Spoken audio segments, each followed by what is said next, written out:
O que nós precisamos é preparar pessoas para entender que venceremos a guerra, mas enquanto ela não terminar, nós poderemos perder algumas batalhas.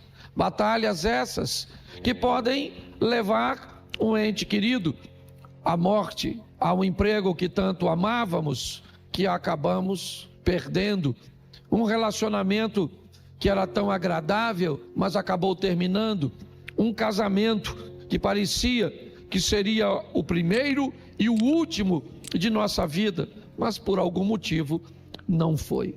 Preparar as pessoas para encarar suas realidades, mesmo que aguardem os seus ideais, eu acho que é uma forma muito sóbria de conduzir as pessoas na caminhada cristã.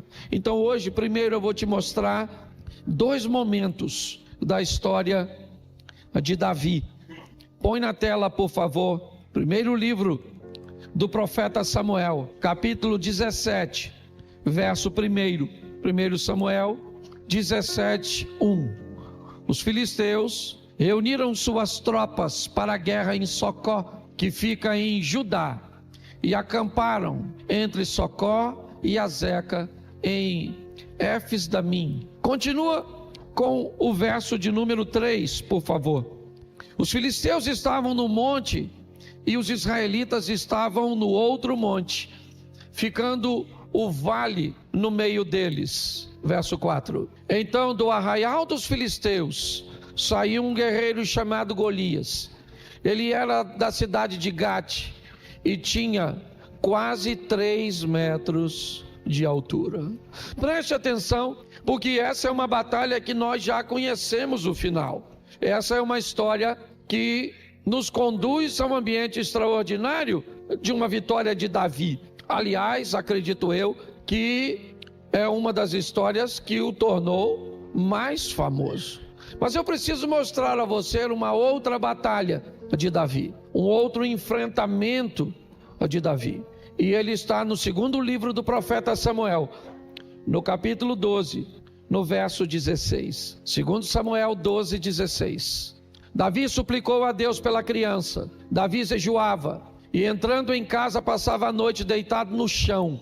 Então os anciões do seu palácio se aproximaram dele para o levantar do chão, porém ele não quis e nem comeu com eles. No 7º dia morreu a criança, e os servos de Davi ficaram com medo de informá-lo que a criança estava morta, porque diziam: quando a criança ainda estava viva, falávamos com ele, mas ele não dava ouvidos à nossa voz. Como então vamos dizer a ele que a criança morreu? Poderá fazer alguma loucura. Mas Davi notou que os seus servos cochichavam uns com os outros e entendeu que a criança havia morrido. Então perguntou: a criança morreu? Eles responderam: morreu. Então Davi se levantou do chão, lavou-se, ungiu-se, trocou de roupa, entrou na casa do Senhor e o adorou. Depois voltou para o palácio, pediu comida, puseram-no diante dele e ele comeu. Preste atenção, essa história não é tão atraente como a anterior. Essa não é uma história de um desfecho muito satisfatório. Essa foi uma batalha que Davi perdeu. Ele acaba de ver seu filho morrer. Ele não pode fazer nada para fazer com que o seu filho retorne. Não está ali nenhum profeta, nem Elias, nem Eliseu, para conduzir novamente seu filho à vida. Davi acaba de perder uma batalha. Mas eu não sei se você reparou que assim que o filho dele morre, ele tem todos os motivos para ficar prostrado, mas se levanta. Tem 7 dias que ele não toma banho, mas lavou-se.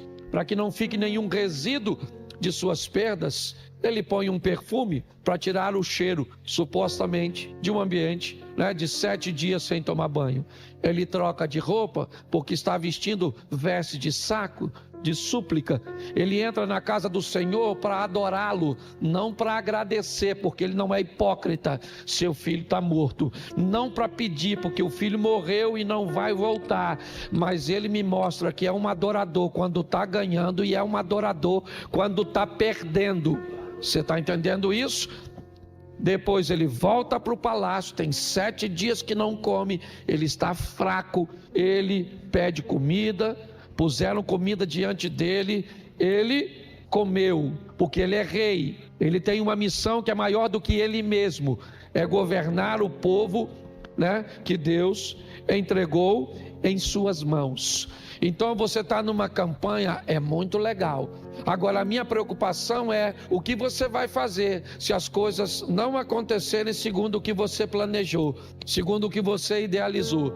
É importante que você entenda que a curto e talvez a médio prazo o resultado negativo pode ser muito ruim, mas a Bíblia nos garante que todas as coisas cooperam para o bem daqueles que amam a Deus. Então é importante entendermos que a longo prazo nós seremos, ou já somos, por fé, vencedores. Mas eu quero te mostrar a batalha que ele venceu. Eu quero focar nela hoje e te mostrar como Davi e como Deus foi montando um cenário para ele. É muito importante entendermos isso. É ficarmos apercebidos, é ficarmos atentos do que Deus está falando, da maneira subjetiva de Deus se comunicar, buscando intimidade. Deus poderia falar de forma mais clara, de fazer de forma mais objetiva, mas Ele opta por não fazer assim. Por que é que Deus usa tanta subjetividade, tantas coisas nas entrelinhas? Porque a proposta é nos desenvolver, a proposta é buscar conosco uma intimidade. Sabe aquela coisa que você é casado há tanto tempo que ao olhar para sua esposa, sem que ela diga nada, você sabe que as coisas não estão bem, sabe? Aquela intimidade que não precisa de palavras, basta você olhar, você é capaz de identificar. Por isso as coisas acontecem muitas vezes de forma tão sorrateiras aparentemente, mas eu vou te mostrar como Deus preparou esse indivíduo para vencer. Outra hora eu falo do ambiente de derrota e do comportamento dele, como ele conseguiu se manter de pé.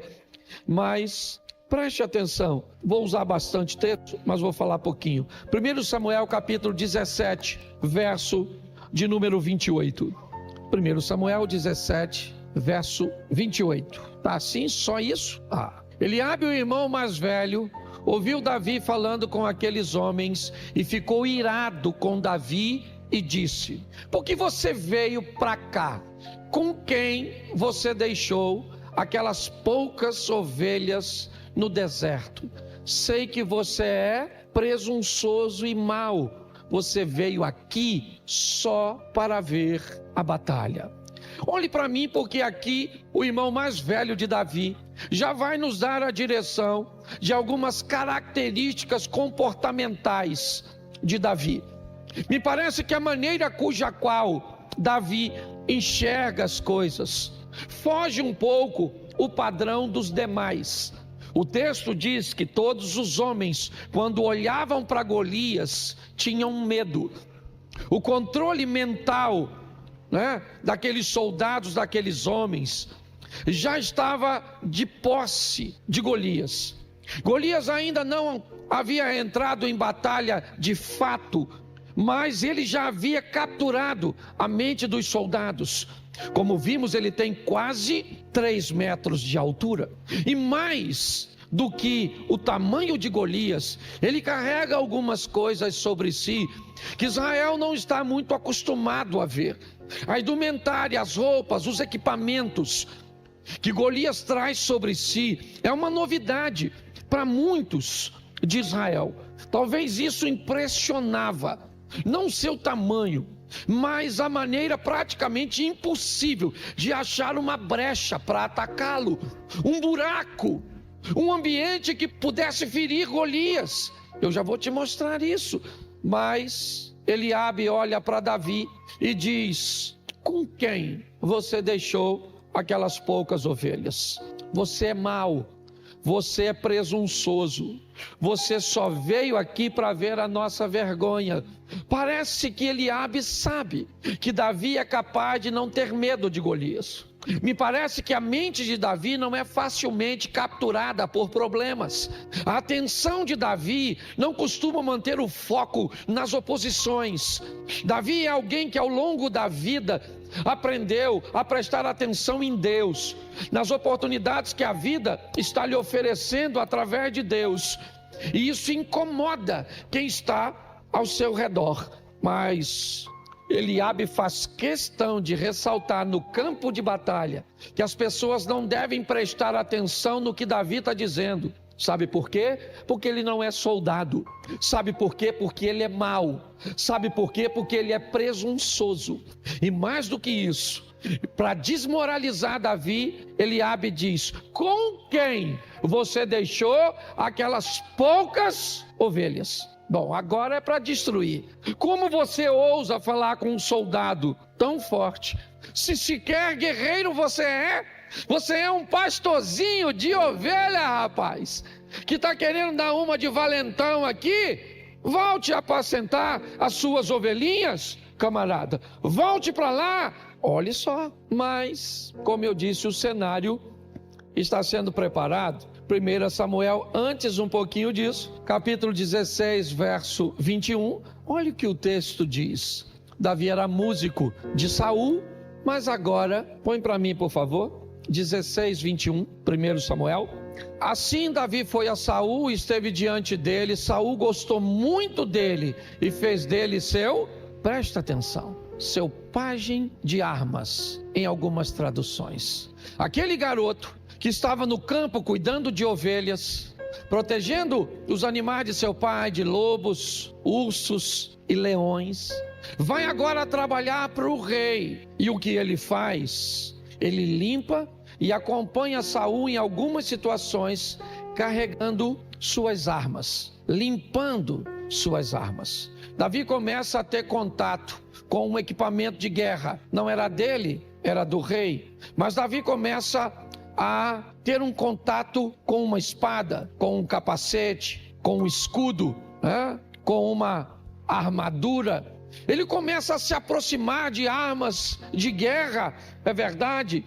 Mas olha, ele que chegou no palácio apenas para tocar, ele chegou no palácio apenas para levar a sua espiritualidade para que seu rei pudesse dormir. Mas agora Deus, que colocou Davi no palácio para tocar para Saul, para dizer para ele: veja como esse cara come, veja como ele se veste, veja como ele se comporta, porque esse lugar que eu estou te colocando perto, já já eu estou entregando em sua mão. Aprenda uma coisa que Deus costuma fazer: botar você perto de lugares e de pessoas cujas quais Ele planeja te oferecer algo semelhante. Fique apercebido com isso. Davi agora, ele está tomando conta das armas de Saul, limpando, acompanhando provavelmente em algumas apresentações ou aparições públicas, onde o rei aparece vestido com o comando de guerra. As pessoas que viam aquela armadura, aquela indumentária, sabia que aquilo pertencia a Saul. Talvez por isso Saul tentou vestir a sua armadura em Davi, para que os inimigos pensassem que quem tinha coragem de enfrentar Golias era ele. Mas vamos dar uma olhada e você já vai entender onde eu estou querendo chegar. Davi limpa a armadura de Saul. 1 Samuel 16, 21. 1 Samuel 17, 5. Coloca, por favor.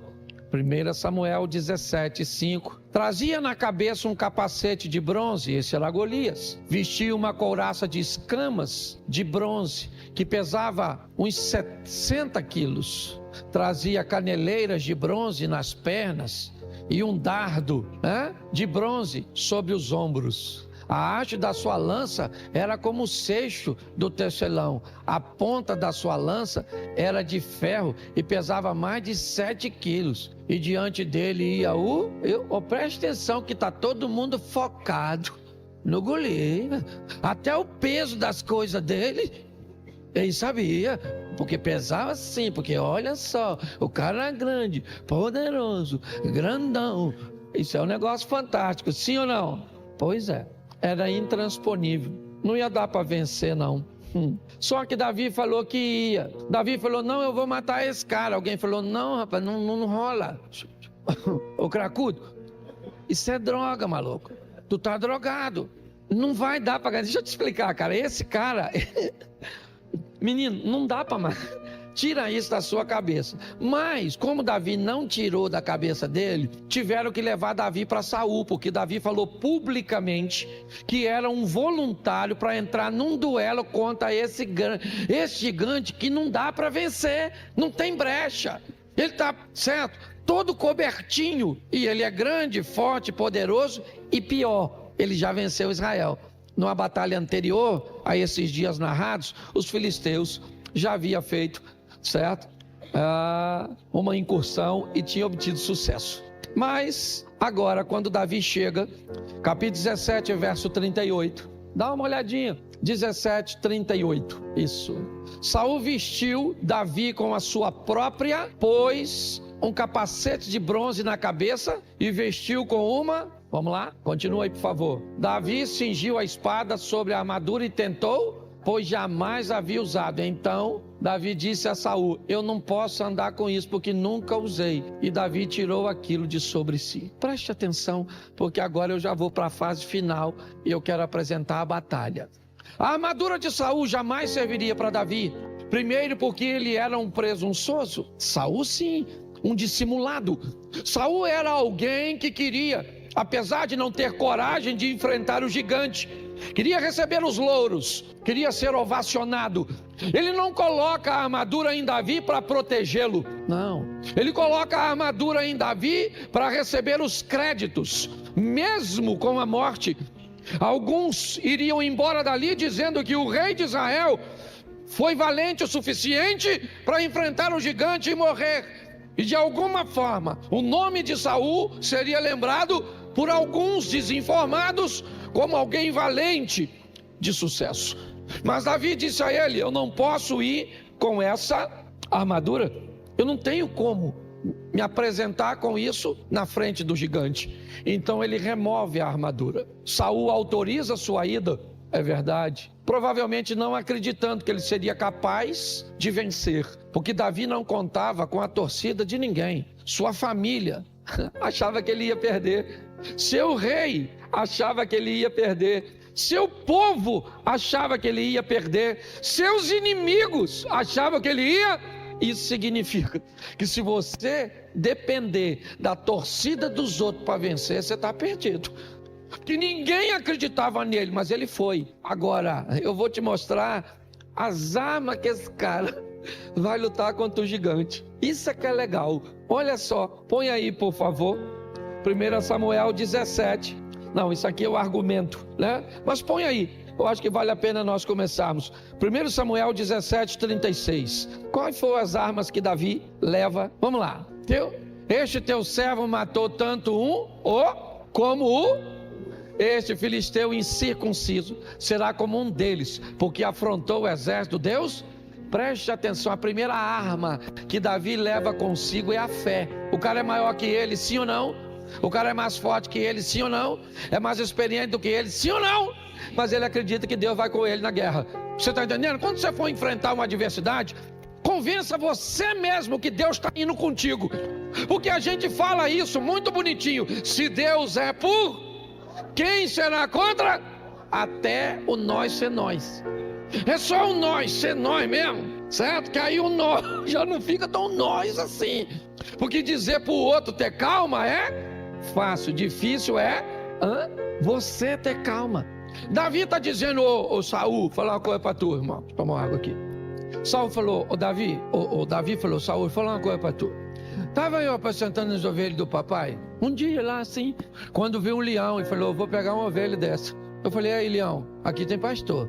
O leão não acreditou, tentou pegar a ovelha. Aí eu fui lá, tomei a ovelha da boca dele e matei o leão. Tem foto? Testemunha? Fake news, certo? Davi falou: não, mas não ficou só nisso não, outra ocasião. Estava eu lá, apareceu um urso que não sabia do primeiro homicídio, certo? E ele falou: vou pegar uma ovelha. Eu falei: já matei um, difícil é matar o primeiro.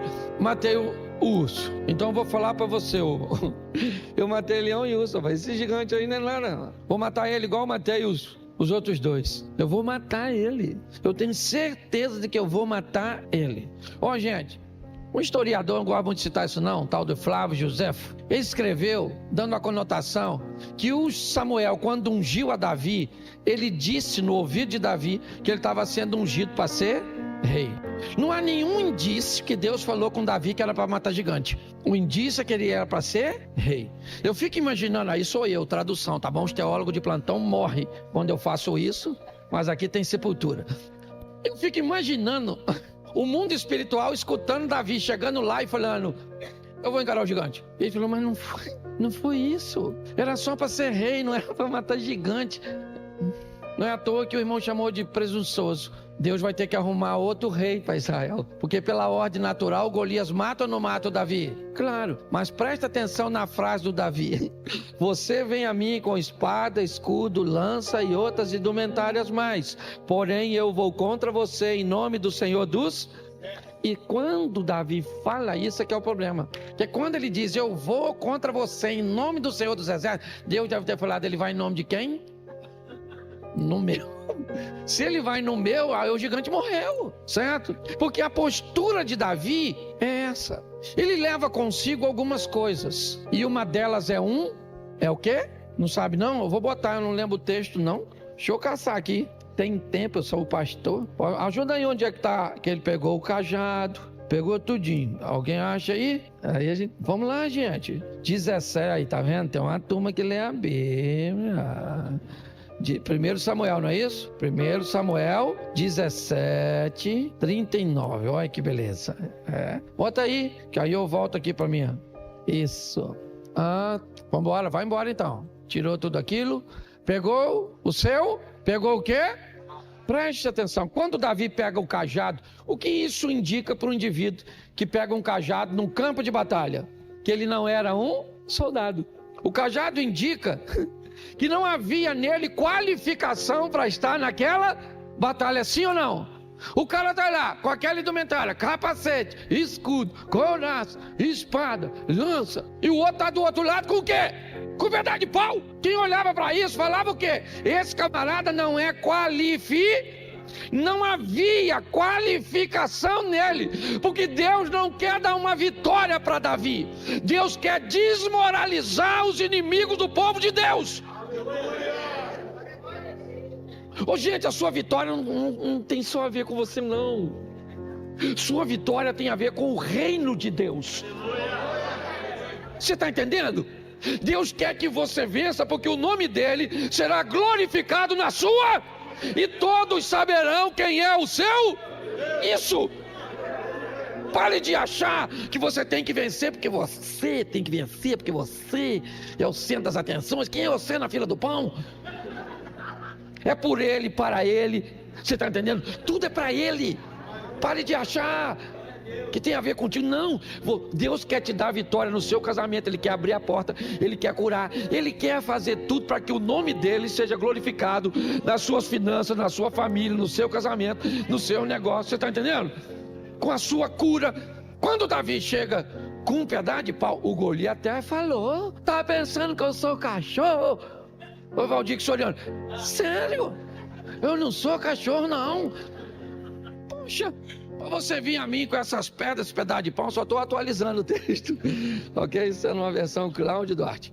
Tá certo? Quando o cara chega com um pedaço de pau, eu imagino os soldados de Israel. Caraca, maluco. Oh meu Deus, uma vergonha, hein? E porque não tinha conselho tutelar. Se tivesse, ele não ia. Protegendo os meninos, mas não tinha. Pegaram um garoto e mandaram para frente de batalha. Eu imagino os filisteus olhando e falando: gente, meu Deus do céu, mas não precisa. Mas eles estão em Deus, e a hora que ele resolver fazer, está feito e acabou. Não interessa o tamanho do seu inimigo ou os recursos que você tem à mão. Ele é Deus, entendeu? Por isso que quando Davi chega com um cajado, todo mundo diz: ele não vence. O que eles não sabem é que junto com o cajado, ele levou Deus. Agora, ele também levou 5 pedras. Eu gosto desse negócio de 5 pedras. Eu gosto. Por quê? Porque para mim, se fosse uns crentes que eu conheço, era para levar uma só, porque 5 é falta de fé. Porque tem gente que é só assim, certo? Não, era para levar uma só. Leva uma só, infeliz. Você vai cantando: vai dar tudo certo, vai dar tudo certo. Caraca, deu errado. Corre. planejamento, organização, não tem a ver com falta de fé, não. Se até Deus, que é o Todo-Poderoso, tem planos, a Bíblia diz: os planos de Deus não podem ser, então tu tem que ter também. Ele pegou 5 pedras. Para mim, só tem um motivo dele ter levado 5: o medo de errar. Se erra uma, tem 2. Tem gente que diz que o gigante tinha as parentes, que era para matar parente. Aí Davi já virou chefe de grupo de extermínio. Não é isso que eu estou querendo promover o cara, tá certo? Eu quero te mostrar, certo, que ele leva uma pedra, porque na cabeça dele, ele tem um plano, 5 pedrinhas, e vou dar-lhe uma pedrada nesse cara. Onde? Na coraça. Nossa, vai fazer tanta diferença. Uma pedrinha, parece até que Golias é um passarinho. Ele tem um plano. O plano é acertar a pedra no único lugar que pode derrubá-lo. E onde é? Onde é? É isso aí, é lá que o Satanás quer. Porque todo mundo quer a cabeça. Porque quem controla a cabeça, controla tudo. Quem controla a sua mente, controla seus pensamentos. Quem modelar você como modelo de pensamento, tem o controle de tudo. O interesse sempre é ter o controle da cabeça. Por isso que a Bíblia diz que Deus nos fez por cabeça e não por cauda. Por isso que a semente da mulher esmaga a cabeça da serpente. Porque quem age na cabeça elimina o problema. Hoje tem gente que não elimina o problema. Você tem um problema, você arranca os dentes do seu problema. Ele corre atrás de você, banguelo. O problema foi feito para ser resolvido, não é para paliativo. Nós estamos olhando alguém, o que ele tem? Ele tem um plano. Por quê? Porque ele sabe que a vitória dele tem a ver com a sua postura. Por isso ele apanha as pedras, dando a ele a oportunidade de ter mais um tiro, de tacar mais uma vez. Se seu nervosismo, se a habilidade do guerreiro Golias for suficiente para se desviar da pedra, ou a imperícia de Davi naquele momento, né, com seu nervosismo não der certo, ele tem mais 4 para alcançar seu propósito. Mas ele também sabe que ele precisa de algo para potencializar a sua ação. Então ele vai e leva a sua atiradeira, sua funda. O que era a funda? Era uma arma que potencializaria a ação de Davi. Com a força de sua mão, ele tacaria a pedra, né, de um jeito, potencializando a pedra. Com o movimento da funda, ele daria provavelmente muito mais impacto. E é isso que ele faz. Na verdade, eu poderia fazer uma aplicação dizendo que Davi leva a pedra e ali ele leva consigo sua postura, o seu agir. Mas ele vai potencializar sua ação com a funda.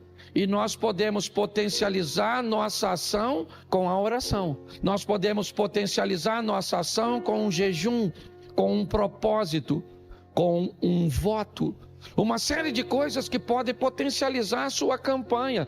A campanha, a pedra é poderosa, é ela que você quer atirar no seu oponente, é verdade. Mas você pode potencializar essa força. E é isso que Davi faz. Ele quer atingir a cabeça do gigante. E ele sabe que não vai matar o gigante. Ele sabe que uma pedra na cabeça do gigante, atirada com a força de uma funda, é capaz de derrubá-lo. E é isso que Davi quer. Por quê? Porque ele já sabe manusear uma espada. Ao contrário do que seus irmãos pensam, talvez eles não tenham entendimento de que Davi era um escudeiro, era um pajem de armas. Era alguém que tinha contato com aquele equipamento de guerra, apesar de não ser um guerreiro. Quando Davi está no palácio, ele está atento às oportunidades que Deus está lhe oferecendo. Quando ele vai reinar no lugar de Saul, ele sabe como Saul comia, como ele bebia, como ele sentava, como ele recebia as autoridades. E também ele tem acesso às armas do rei. Com Saul, com Golias agora caído, não morto, caído pelo impacto da pedra, não há possibilidade de alguém socorrê-lo. Era um duelo. Se você acompanhar o texto, a batalha era no vale, os inimigos ficavam à distância da montanha, os dois estão indo em direção. Não há possibilidade de socorro para Golias. Agora, Davi vai até Golias e pega a arma que Golias pretendia matá-lo. Aliás, o próprio Golias disse: eu não vou deixar sepultar você, garoto, antes da batalha acontecer. Eu vou abrir você no meio e as feras vão vir comer você. Não vai ter honra nenhuma para você. Não vai ter sepultamento para você. Note que Golias começa fazendo uma guerra antes mesmo da guerra acontecer. Davi agora corta a cabeça do gigante. Para mim foi um dos maiores avivamentos do Velho Testamento. Talvez para mim até da Bíblia. Porque capítulo 17, verso 26, vê se é esse. Volta no 26. Não... 25? Volta umzinho. Põe o 24. Todos os israelitas, vendo aquele homem, fugiam dele com o quê? Com o quê? Muito medo. Quando Davi chega no ambiente, o que tem nos soldados de Israel é o quê? Muito medo. Quando Davi mata o gigante e corta a cabeça, o exército de Israel sai em perseguição ao exército dos filisteus. A vitória de Davi promoveu um grande avivamento, ofereceu àqueles homens que tinham medo a oportunidade de entenderem que um garoto chega no campo de batalha com um pedaço de pau na mão, com uma sacolinha, contendo algumas pedras e uma tiradeira, para atirar num inimigo aparentemente intransponível. O garoto vai para uma batalha que ninguém quis entrar. Todos desistiram de lutar com Saul, porque é assim. Às vezes o inimigo que vai se levantar com o seu casamento, contra o seu casamento, ele é grande, ele é poderoso, ele vem bem armado, ele já destruiu outros, e você fica com medo de confiar, com medo de resistir. Davi mantém a postura. Ele é alguém que vai com a certeza de que Deus é com ele. Deus diz: leva a vara, leva o cajado, para que todos saibam que esse não é o seu lugar, que você não vai vencer por seus méritos. Todos precisam saber que você vai vencer porque eu sou com você. Monte a sua estratégia, mas potencialize com oração. Você quer fazer uma campanha e ter êxito? Siga esses passos. Agora, esteja também preparado para em algum momento receber de Deus uma resposta, negar e continuar sendo um adorar. É isso aí, esse é Davi.